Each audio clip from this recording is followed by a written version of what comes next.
Okay, got the final part, 27 to 31.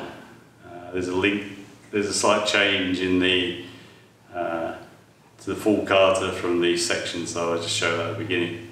Okay. So you got 22, 23, 24, 25, 26. Now he gets the initiative and attacks 27. Okay?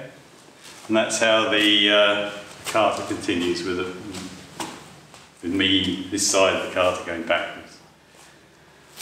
So it starts from 26, so we're both here. He attacks my knee, I parry that off, 27.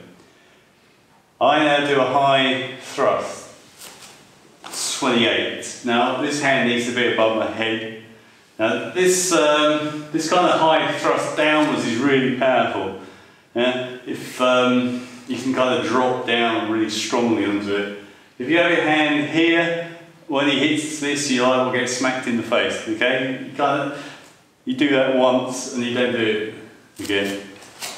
Well, I didn't anyway. So he brings both his hands together, starts away, it turns over. That's 29.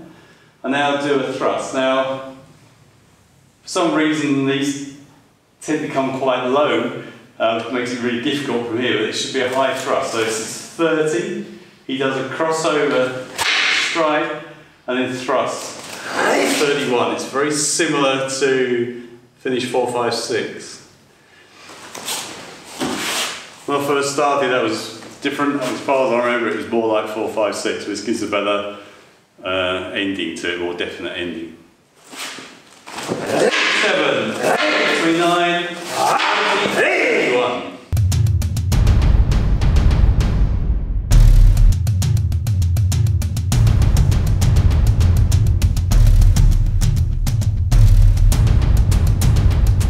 Okay, so that's 31 Kumijo, all sections from 1 to 31.